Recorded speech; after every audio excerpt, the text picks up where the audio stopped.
Welcome everyone. Welcome all to Hogvillenet YouTube Live post game. Another tough one on the road for the Arkansas Razorbacks today. 86-83 loss. Second ranked Alabama, league leader. The Tide had only came in 14-1 in league play, now 15-1. Now 14-0 at home as Arkansas failed to not only hang that first loss on Alabama at home, but Arkansas really could have. This was Arkansas going into. I thought Arkansas could win. I thought if Arkansas could stay in touch late, could find a way to pull it out. And things looked good at times for Arkansas this game, but there was a second half collapse. We've seen this movie before.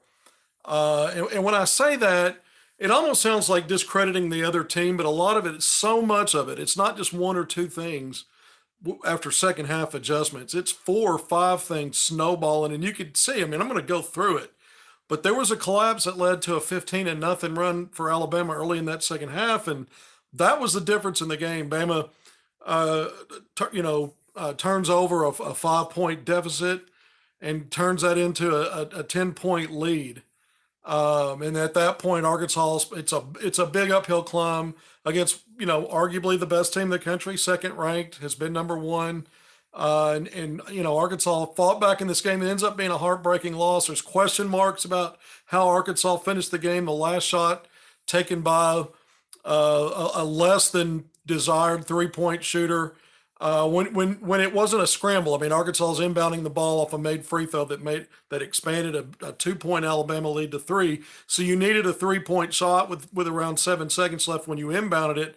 But it went to Ricky Council. The ball never left his hands. He takes a tough three. 3-point shooting's not his game. You'd rather the ball be in Nick Smith Jr.'s hands. And we're going to talk about that, even though Devo's been, and look, some of the Hogs, I think Devo Davis and Nick Smith Jr., the two Jacksonville natives, to me, these guys were warriors. They were poet warriors in this game. And we're going to go through everybody else, but I thought those two guys by far were the standouts for the Razorbacks. And we're going to get through all of it. 86-83 Alabama. This is a tough one for Arkansas. Now 19-10. They slide back to 500 in league play at 8-8. Only two more league games left. You go on the road to play at 11th ranked Tennessee in the midweek game Tuesday. That's a quick turnaround, and you're back on the road. And that's a vulnerable Volunteers team for sure. I think if Arkansas can snag another quad one win in that game, and then you come back and host Kentucky, you're in the home and away series finale. You won on the road at Kentucky. That was a quad one win. Kentucky came into today number 29 in net. If the Wildcats can maintain a top 30 net rating and Arkansas wins that game at home, that becomes a quad one result, a quad one win. And so Arkansas still has chances to pick up one or two more quad one wins, but this was a huge opportunity, not just because of the quad status, but because just how good Alabama is. This, number 2 in net, top 20, both in offense and defensive efficiency. And again, this is a team that hasn't lost at home. So there were a lot of little jewels to put in the crown if Arkansas goes on the road and picks up a win. And so several things can be true at once. It's true that Arkansas came in with a great game plan and really give Alabama trouble behind the 3-point line. Arkansas did that. It's also true that Arkansas fought back and showed resiliency, and showed belief toward the end of the game. But that 15-0 run, the start of the second half, we've seen this play out so many times. This wasn't just about Alabama figuring things out. There was some of that. But Arkansas missing layups, not securing the basketball on defensive rebounds or possible offensive rebounds, fighting the ball kind of, almost like they're unsure that they belong on this stage. When you're missing layups and you can't gather the ball and you can't make free throws, Arkansas went 1 of 8 at the free throw line in that stretch where Bama turned the game around. And then you have so many blown defensive assignments, whether out of an inbounds play or in transition, or just falling asleep and guys being in the wrong spot. Alabama had, I don't know how many uncontested dunks and layups when the game swung. And so you've got multiple things snowballing. So a lot of that didn't have anything to do with Alabama's talent and ability to win games and how good that team is. Arkansas gift wraps so many things in these kinds of games, and we see why this team, they won those back-to-back road games. I mentioned Kentucky, that came off a road game at South Carolina that went to the wire, 2-point game. Alabama had the same deal on the road at South Carolina, ends up going to overtime. Bama wins by 2 in the midweek game. But Arkansas on the road, other than those 2 wins, they keep finding ways to put themselves at a big enough deficit where it's too much to overcome. And it eats so many of those games, whether at Missouri, at Baylor, we can just go down the list. Texas A&M, now Alabama. Arkansas takes double-digit leads or has good, multiple possession leads beyond 2 or 3 possessions, and then they just can't.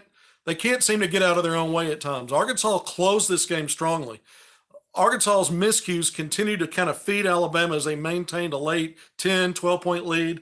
Devo Davis hits a 3 to get it to 7 with about 2 minutes left, and from there, Arkansas just kept battling. Anthony Black played in foul trouble. I think he only had 16 or 17 minutes this game. He's a guy that will play anywhere in a game like this, 38 to 40 minutes.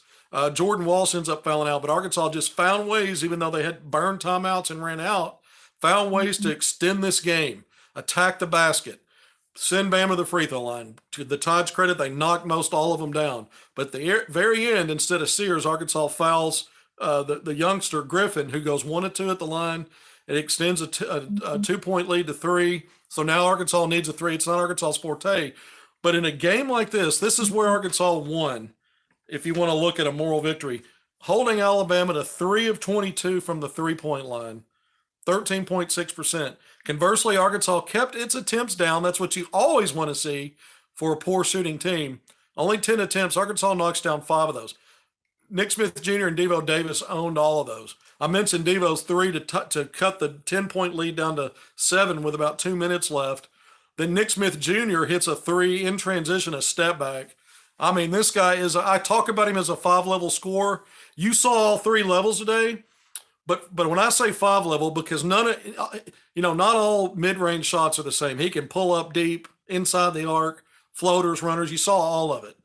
But then that 5th level to me is clutch shot making. That step back 3 with about 8 seconds left cut Bama's lead down to from 5 to 2, and that was huge for Arkansas. They get within 2.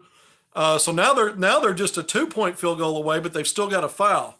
That's when Griffin gets fouled with about 7 seconds left, goes 1 of 2. Arkansas inbounds the ball because he made the second free throw. And I need to see Eric Musman's post-game comments on this. I need to research this. I haven't seen anything. I've gotten my game story up, 2/3 of it. You know how I do it before I come on here, but I haven't seen any post-game. I never do. Press conference. These are just my observations. But I really want to know what happened on the inbound because I didn't even get a chance to go back and watch it yet to inform myself. So I haven't seen that. I haven't heard Musman talk about it. I don't understand why you don't inbound the ball to Nick Smith Jr. You don't have time to hope that he's going to come open with a guy that's not one of your better ball handlers to begin with, Ricky Council, where you can even have an exchange. You need one guy who can cook, and when we know Nick Smith Jr. can cook, he cooked in this game. So I don't understand why he didn't have the shot. Ricky Council, we're going to go through the stats here for Arkansas. Nick Smith Jr., 24 points, that match game high. Brandon Miller, his Brad Bill elite teammate in the grassroots circuit, 24 for Bama. We know this guy. He came off a 41-point game at South Carolina, made the shot to get that game to overtime, made the shot with a second left to win it. This is going to probably be your SEC player of the year. I don't see any way that he's not. I know A&M's still technically in the hunt and could surprise and win the league. I don't know if a Wade Taylor 4 has a shot or 3. What is it? I don't know the numerics after his. I know Ricky Council's the 4th. But Wade Taylor might have an outside chance, dark horse chance, if A&M can somehow win the league. But I think it's Brandon Miller. Either way, he and Nick Smith Jr. 24 points each. NSJ 9 of 23 from the field, 2 of 3 from 3, 4 or 5 at the free throw line. 6 big rebounds, and you saw him flying up to get some of those and come down with authority. In a game where Arkansas bumbled and fumbled, too many rebound and loose ball opportunities, I thought he snatched some out of the air in ways I haven't seen him do it. He hasn't been a big rebounder in a very limited small scale, and I think a lot of that's been to do with not being at 100% for the most of the time he's played. He's really starting to feel himself. 2 steals in this game for Nick. He had an assist, 0 turnovers, and played all 40 minutes. Devo Davis was tough as nails at this game. In fact, after that 15-0 run, he was the one that had back-to-back buckets. Neither one of them were easy. Arkansas could do nothing right, and he battled and grinded and got to the basket. 2 buckets there, hit threes early, late when Arkansas needed them. But at 21 points for Devo, 8 of 15 from the field, 3 of 5 from 3, 2 of 3 at the line, 5 rebounds, 0 turnovers, and 39 minutes. These 2 guys kept Arkansas in the game. I'm going to give some credit to Ricky Council as well. Here's a guy that battled by attacking on offense. He attacked. He was not as passive today as sometimes he can be when Arkansas is having issues finishing.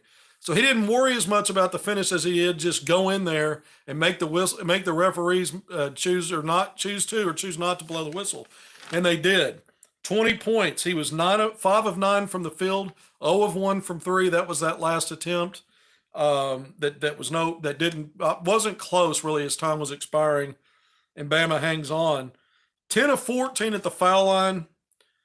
But he only had 1 rebound, and he played 30 minutes. So I see good and bad in Ricky's game today. I think offensively his attack mode, he made some tough buckets to get going to the basket, and then he got himself to the free throw line.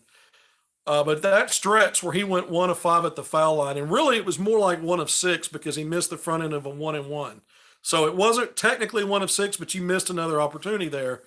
That was brutal. The 1 rebound, in a game where Arkansas was hanging in there at halftime, rebounding, both teams were tied up at 22.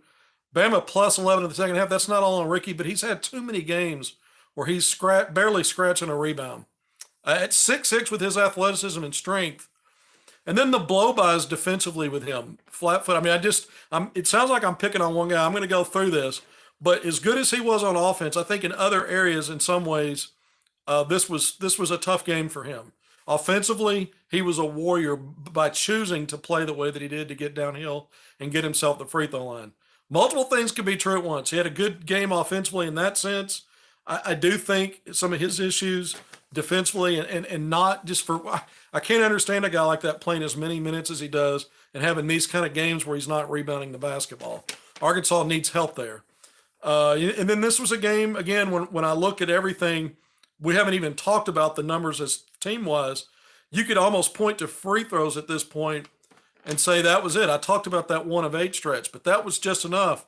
Bama ends up making most everything except that last Griffin miss late. Most of that was Sears. Brandon Miller knocking down all his free throws in this game where he scores 24 points. But the Tide go 25 of 30. That's over 83%.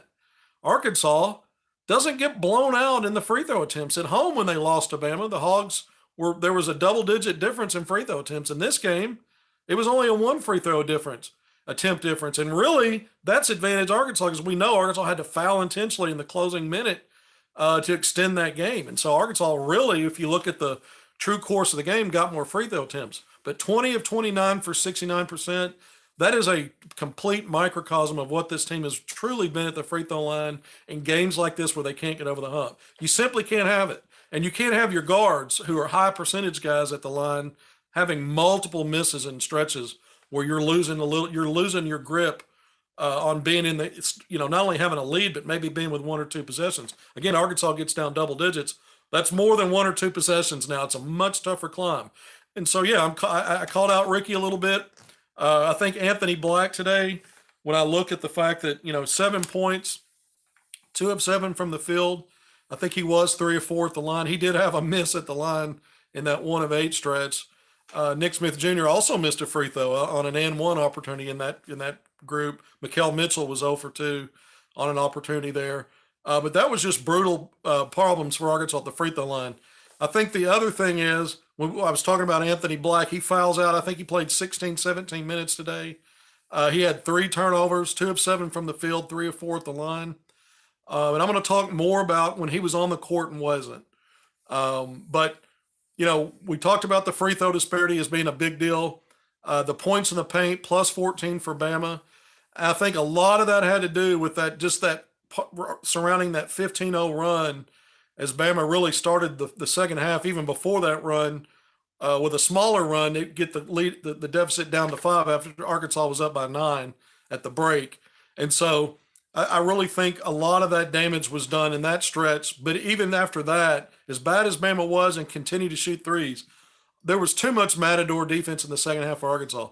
The Razorbacks held Bama to 10 of 30 shooting overall in the field in the first half, 33%, 1 of 10 from three. You love that against Bama. And then in the second half, you give up over 55% from the field, and that's 19 field goals that Alabama got in that second half, almost double what they got in the first half, and most all of it was getting downhill. They hit a couple of threes. One of them was a big three late when Arkansas was trying to get back in the game, and the Hogs still had a chance to tie the game at the end. So kudos to Arkansas. I'm not going to use the word choke, but when you have those many collapses, those many self-inflicted wounds in a 15-0 collapse, I mean, teams can have runs, and they can even be like that. And usually when there's a run of that size, no matter who it is, it means the team that's on the wrong end of that run is maybe making some mistakes.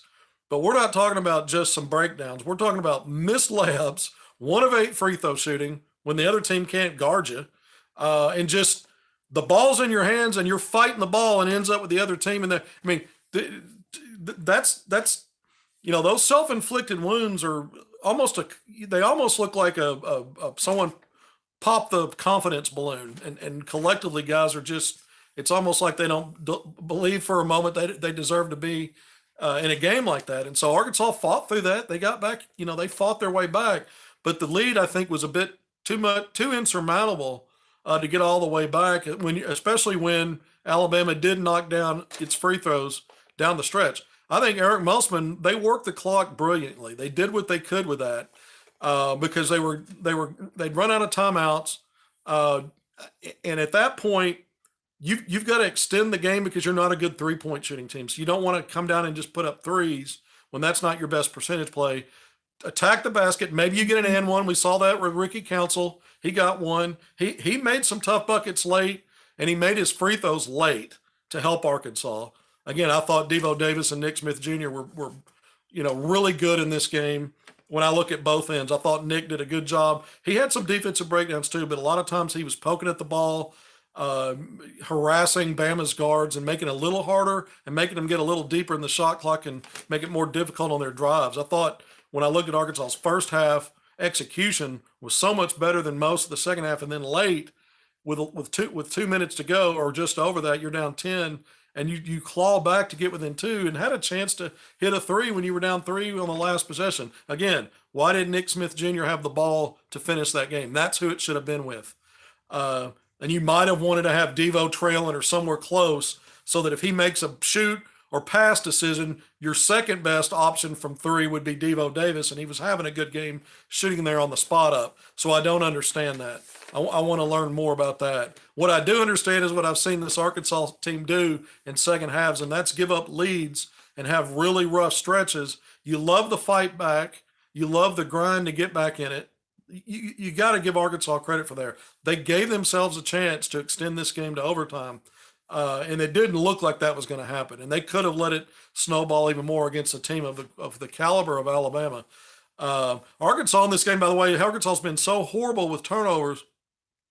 They weren't great in turnovers. They were much better than Alabama, and they had 12 steals today, the Hogs did. 417 turnovers, plus 6 in that category, only 11 for the Hogs.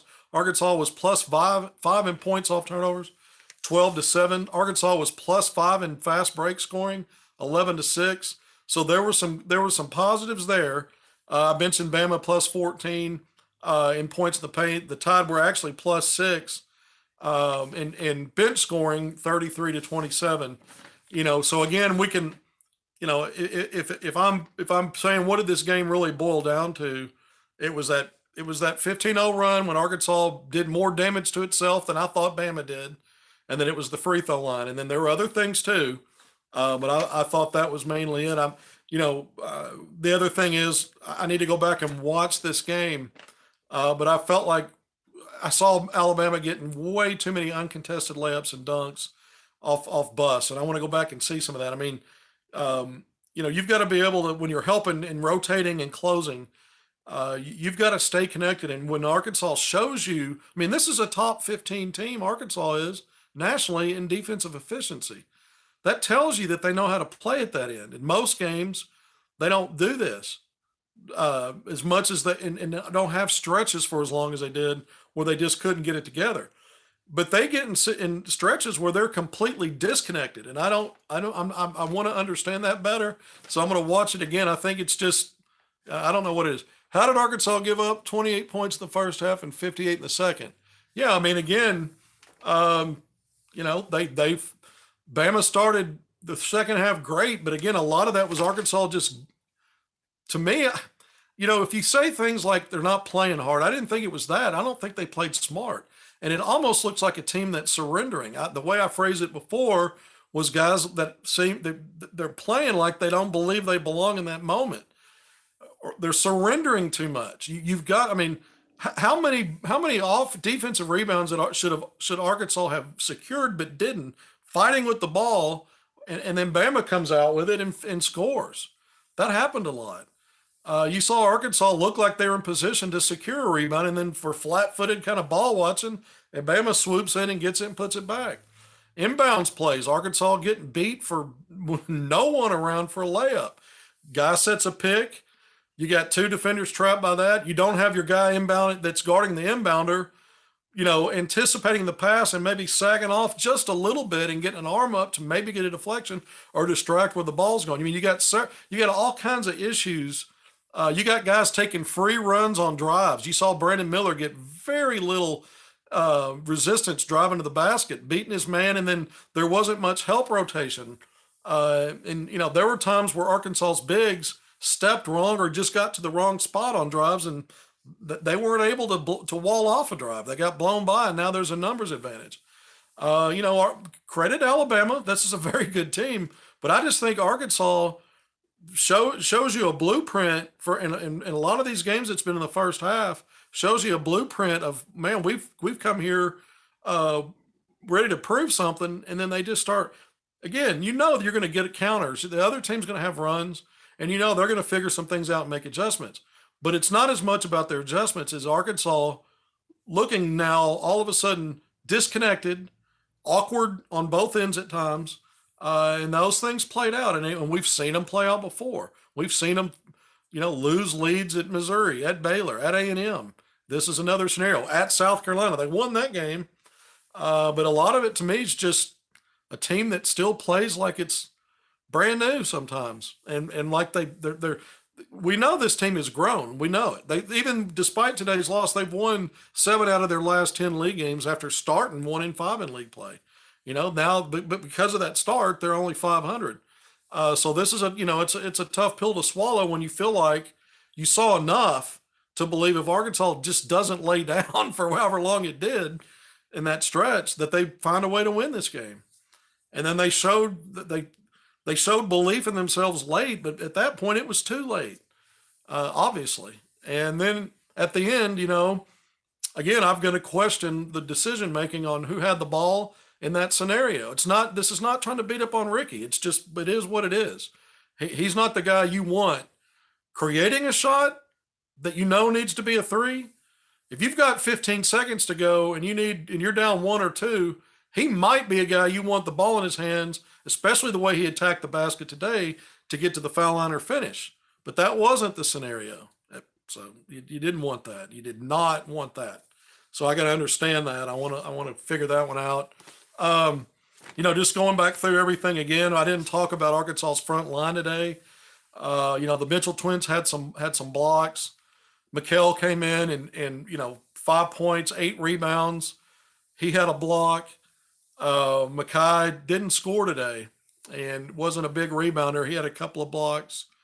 And then Jalen Graham, who'd had a big role in the previous 2 games, did score in the first half for Arkansas. He ends up with 3 blocks and did, he had some defensive busts too, but he also made some plays defensively. Those 3 blocks, and I think he had a steal and a deflection.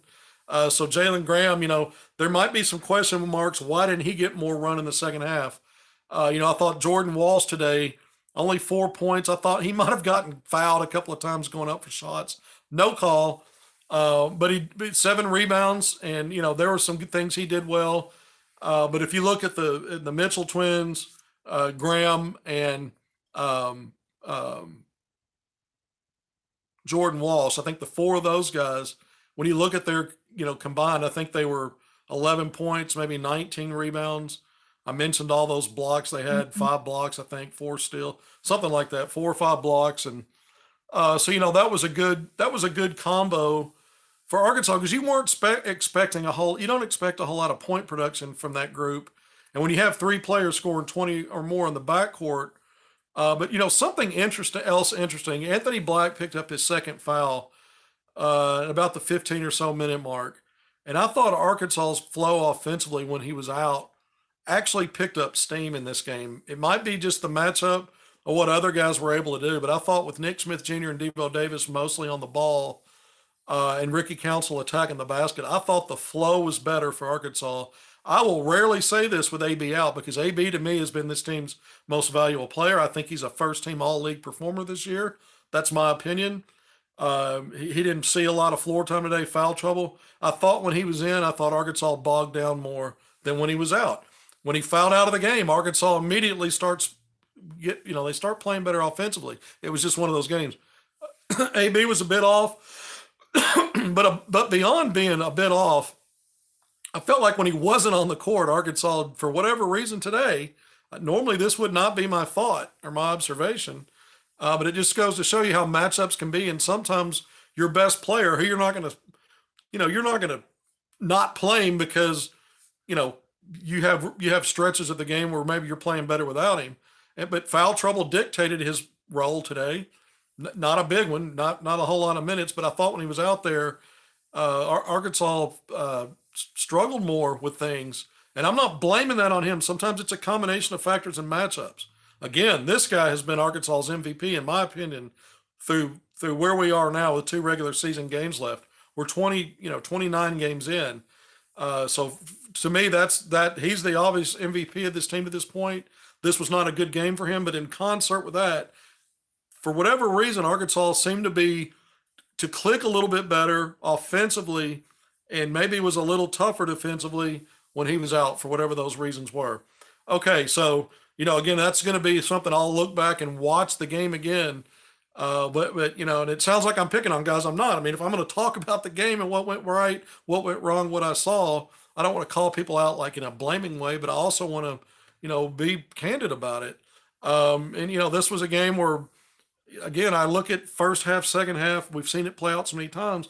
If Arkansas can have a performance like it did at Kentucky, at Tennessee, or something, they don't have to shoot 73 plus percent in the second half and 62% in the game, but put together two solid halves on the road. If Arkansas can manage to do that, and they'll win that game. If Arkansas plays two halves like it did the first half today, and like it's done at home for two halves at times, if they can do that, that's an if. They did it at Kentucky, so we proof of concept proven. They haven't done it enough, and most of their quad one wins, their quality games, were on the road this year. They didn't have a lot at home, but now you get a shot. You get a shot again to get another quad one win on the road. Arkansas right now with their 3-7 quad record on the quad one record, that's not a great percentage, but all three of them, or excuse me, two of the three have been away from home. And so if you can pick up a fourth quad one win, that would be three of your four away from home. And even though I don't think all quad one wins are the same. I think in the eyes of the NCAA tournament committee and the selection committee, the more work you can do away from home and prove that you're not just a front runner on your home court. Because where is the NCAA tournament played? It's neutral sites. Arkansas's 3-1 in those kind of games, but also you want some evidence that you're not just good on your home court. And I think the quad one wins away from home add more value. Although you'll take as many as you can get wherever you can get them. Don't get me wrong on that, but Arkansas's got another quad one win opportunity at Tennessee, and then they come home, and that likely could hold as a quad one result, win or lose against Kentucky. Obviously, if you can win these last two games, I think Arkansas, I haven't talked about NCAA tournament or SEC tournament. We're going to talk about both in terms of resume. This loss today, I mean, Arkansas was mathematically still in the chase for the 4 seed in the SEC tournament, or the 3. The top 4 seeds get a double bye to the SEC tournament quarterfinals on Friday. First round games are on Wednesday with the bottom 4 seeds. So it's a much tougher journey, but you want that. You want that cushion. You want that extra time. but also means you finished well in your conference. And so Arkansas was still in that coming into today. Mathematically, they're probably still in the battle for the 4 seed. I think all Kentucky needs is one more win out of their last three. And I haven't looked at any other SEC scores yet to see where teams are. But all Kentucky needed was another win to secure to secure one of the 3 or 4 seed. Because now Arkansas's relative to Arkansas, Arkansas's 3 games behind Kentucky in the loss column before Kentucky's game today. But the 4 seed would still be in play for Arkansas, given teams like Vanderbilt, Auburn, and Tennessee were only 1 game ahead in the loss column coming in today. So now Arkansas's 2 games back relative to completion of those 3 teams' games today. So we'll see where that shakes out and how many of those Arkansas's either 2 or 1 games behind. But with 2 games left and a head-to-head against Tennessee and the only head-to-head between the 2 teams, and then another shot at Kentucky, then you see who else finishes ahead of you. It's obviously a very long shot at this point to me, and it may be resolved by the end of the day mathematically when these games play out. So it's already a long shot for Arkansas to even secure the 4 seed. They're more than likely going to be in that Thursday second round group. That's probably their destiny. It might even be if they win out and some other teams lose. I mean, it just may be the way the tiebreakers shake out. But there may be still mathematically a chance to do it. But I think teams probably got to lose today to still be in it. And I mentioned who those are. I think Kentucky is probably the least likely of that group to have to lose 3 straight games. But we'll see. And then the other thing, just getting into the NCAA tournament, Arkansas had moved up to an 8 seed in Lenardi's projections. If you look around at the various projections, I really only tweet about and write about Lenardi. I don't see a reason to throw out a bunch of other ones. People can research those. But generically speaking, Arkansas is an 8. You could think that maybe they're leaning 7. A win today easily has Arkansas projected as a 7. And depending upon what happens with other teams to the weekend and some of the other teams on Arkansas' schedule and how they win, maybe win games to even bolster that net that started at 15 today for Arkansas, there was a potential that Arkansas could be touching and feeling some 6 seed projections. And I don't think Arkansas sees a lot of damage out of this loss in terms of a drop. I mean, they might slide to a 9 seed. I think that's the worst of it. Again, what other teams are doing plays into it. I will say this. I felt good about Arkansas after they avoided a quad 3 loss at home, in this last game against Georgia. That was really the last chance for a bad loss. A lot of people think that's made Arkansas a lock. I wasn't quite at lock with that one. And the reason being is, these next 3 games don't kill you in net if you don't win them because they're all quad 1 type games, high net rated teams, but you will slide some. But what if you finish your record's bad enough at that point and you get caught up in that Wednesday or Thursday game at that point and you have a bad loss to a Q4 or Q3? That could happen. And now all of a sudden you're on the bubble. You could very well be on the bubble. That'd be 4 straight losses. You're going to be on the bubble one way or another, whether you're on the wrong side or not. And it depends on what other teams are doing that are also on the bubble. And then now it becomes, if you're going 0-4 and there are other teams on the bubble or near it, not all of them are going to go 0-4. And some of them are going to pick up some quad 1 wins down the stretch. That's just the nature of it. And so Arkansas, there are some people that think they're a lock at this point. Maybe they are. I just don't think it's quite that decided yet. I don't think that that's a given. It may be close to it. It may be like an 85-90% chance at this point that they get in. And that, to me, that's still not locked in and things can happen. However, having said that, I don't think Arkansas, I said recently that I think Arkansas is going to finish this season 2-1. They lost today. They got to win the next 2. 1 and 2 at this point, if they split, I think they're locked into the NCAA tournament regardless of what happens in the SEC tournament. I think they're 1 win away from being 100% guaranteed of an automatic bid, and they're probably somewhere 85 to 90 right now. Just my take on it.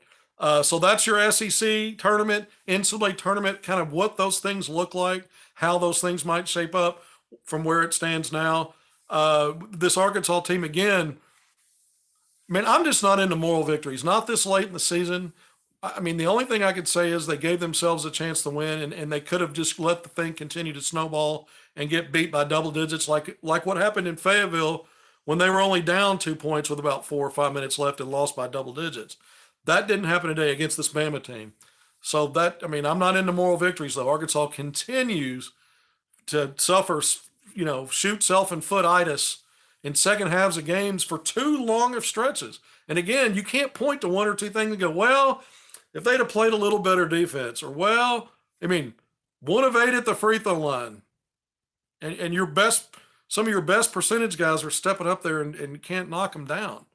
You've got the ball in your hands and you can't secure it, not once or twice, but like multiple times, or you're flat-footed watching loose balls go to the other team.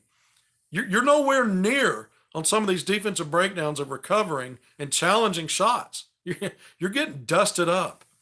So I'm being very critical here, but that's what, we're talking about a team right now at 19-10, 8-8, and this thing, in my opinion, would be 4 or 5 games different if not for some of these same broken record things that are happening to Arkansas. I certainly think Arkansas has split by this time with Alabama winning at home and losing on the road if a Nick Smith Jr. has been available the whole way. I thought, again, I really liked the ball in his hands today. And Devo sometimes can be awkward with the ball, but even with some of that awkwardness, I thought some of his drives and finishes, I didn't always understand exactly. He didn't take straight lines sometimes today, or maybe what would be the easier paths to get there. But he showed resiliency. He played through contact, and he had some really tough finishes. Ricky Council had some too. Again, but I think Arkansas, when you give up 55% plus shooting in the second half, a lot of that has to do again with that really poor start in the final 20 minutes, and then that collapse, that 15-0 run. If you go back to Vanderbilt on the road, Arkansas had a 10-point second half lead. I didn't even bring that game up. Remember that 15-0 run, and the one guy, Wright, I think it was, Jordan Wright, had 13, or it was something like a 15-0 run. He had 13 of them in that run, and just one guy in Arkansas looking like Keystone Cops, just stepping on, just can't do anything right. And again, those kind of things playing out that way tell me it's not as much about just what the other team's doing. It's about some real mental disbelief or disconnectivity. I keep saying it, kind of broken record. I'll do that stuff. But not everything's negative. Again, I think Nick Smith Jr. coming back, I praised him. He wasn't perfect in this game, but I really saw him, some of the rebounds that he was grabbing out of the air. We haven't seen him go up with that kind of determination, and I think a lot of that has been to do with being unsure about his knee. There were times that he drove hard to the basket. Now, he got blocked. He got his shot blocked a couple of times, and a couple of more he didn't convert, but he did convert some of those. We saw him hit some runners. I mean, this was a 3-level score, 4-level, and then that clutch shot late was what I've been talking about, that 5th level, and that cut that lead to 2. That was a clutch shot. I mean, that's a transition shot on a step back with a defender draped on him, and he splashes that bad boy.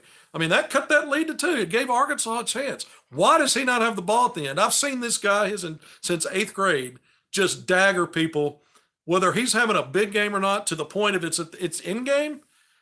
Look out. I mean, going head to head against 5-stars, some of the best players out there. There's a reason why this guy was rated above Brandon Miller coming into college. He's a better player. Now, we can debate where it is now and how things look now, but we haven't seen enough of Nick Smith Jr., but he held his own today. And Brandon Miller did some really good things in this game as well. I mean, he's 6'8", 6'9". He's probably 6'9" at this point. He's grown some. His skill level's really improved. That's where he's made the biggest leap. 3-point shooting, ball handling, his craft to set up his shots. He's always been a good slasher. Now he's volume rebounder. He's making tougher shots against contact, I've noticed. So he's matured. I'm not taking anything away from him. But I thought Nick Smith Jr. on the road today, I thought he was outstanding. Again, Devo Davis, I can't say enough about him. Devo had been awfully quiet in the few games when you look at him statistically, after Nick Smith Jr. returning. Today, he rose up. I thought he played a beautiful floor game. Neither one of these guys turned the ball over. Think about that because, when we look at scoring, we look at other things that Arkansas's guards stuff the stat sheet with. Usually Arkansas's really struggling with turnovers, and those guards have plenty of those. And today that wasn't the case with those two, while they were also producing. And that's part of why Arkansas was able to win this turnover battle. Again, I picked on Ricky Counts a little bit. The guy scores 20 points. He was nails getting to that free throw line, driving to the bucket. That's offense. You've got to buy in at the other end, man. You got to have more than one rebound in a game like this where it's a war. And I think that guys get by him too easy, man. It just becomes a numbers advantage. They're getting downhill. Not everybody else is perfect. The other guys were faltering too. It wasn't one guy. But here's a 6'6" guy who's strong, athletic as hell, and is a monster attacking the rim. We see how he punishes the rim. You're a third-year guy in your college career at this point. You've got next level talent oozing, but you've got to buy in on that other end, man. You've got to lock in, you've got to grind, and you got to be tougher, I think, on that end. That's me talking. It sounds like I'm picking on Ricky, but it's all there for him, man. And those are things that when you look at a game like this, it wasn't just him, it was other guys too faltering on that end. But you want a guy to take the next step. And Arkansas still got 2 games to go. And I think there have been times where I've seen Ricky show more effort on defense and have better execution on defense. It's just becoming consistent. And that's one example. I mean, Devo Davis is, he's been described as the best on-ball defender on the team, and I think that's true. But he has lapses too. There are times that he does. No one's perfect. Guys are not going to – it's hard to stay locked in for 40 minutes or however long you're on the floor because that's what humans do. They have lapses. But you can't have big lapses. You got to come back and fight. So this sounds like I'm picking on Ricky a little bit, but so many times we just talk about points and scoring and some of the things that we want to focus on that are good, that are easy to see. We lose sight sometimes of the other part of that. And in a game like this, people asking about how did Alabama score 58 points in the second half. Again, this was a little bit similar to that Fayetteville game. Arkansas much better in the first half defensively. Too many mistakes, breakdowns, assignment bust. Late in the second half, and so that's how these things snowball on you, and you get down. You go from double digits up to double digits down, and now you're really uphill climb. Broken record, right? Arkansas. We've seen this team do it. I think this Arkansas team getting nicked back. I think in most matchup situations, and what we saw the previous 2 home games against Florida and Georgia, with Anthony Black in this group with Nick, I think it's great playing Ricky off the bench. I like an increased role for Jalen Graham. I think he's made some strides defensively. Didn't play as much today as I thought he might, but Musselman will likely be asked to address that. But when I brought up earlier that I thought Arkansas actually played better when AB was off the floor. That's not a knock on AB. Sometimes matchups work out that way, and he wasn't having a great game to begin with. Plus, he was having to be a little bit passive defensively because of the foul trouble. So that's part of the problem. But having said that this is one game, and it's against maybe the best team in the country, and you're on the road. So I think the thing that I was saying about AB is not something that carries forward. I wasn't bringing that up to suggest that's how it's going to look going forward. In fact, I think Arkansas – I like Arkansas in these next 2 games. I think, I'm not saying they're going to be favored at Tennessee simply because Arkansas is not good on the road, but I think they're going to figure out a way to get over the hump in that game. We'll see. We may be talking about the same kind of stuff in a couple of days, and then I think with Kentucky coming in, Bud Walton Arena is going to be rocking. That place is going to be wild. Season finale. Kentucky's playing much better right now. You can't take that team for granted. You got to throw away that first game simply because that game, Arkansas really hasn't played like that much. They played like that at home. If you look at the lopsided wins over a shorthanded Florida team in Georgia, and then you've got that Kentucky game. You could even say maybe the A&M game at home when Arkansas scored 81 points. The Hogs shot well there and defended well in that game for the most part. But just, outside of 3 or 4 games, you can't expect Arkansas to go in and just dominate. They have won a lot of their games by double-digit margins when they win. The problem is when they're in close games, they don't finish. And so that's what you keep an eye on. So if they're going to go 2-0 in these last two games, they're probably going to be in a couple of close games, at least one, and you got to figure out a way to win it. So that's the hill to that's the climb you got to make. And I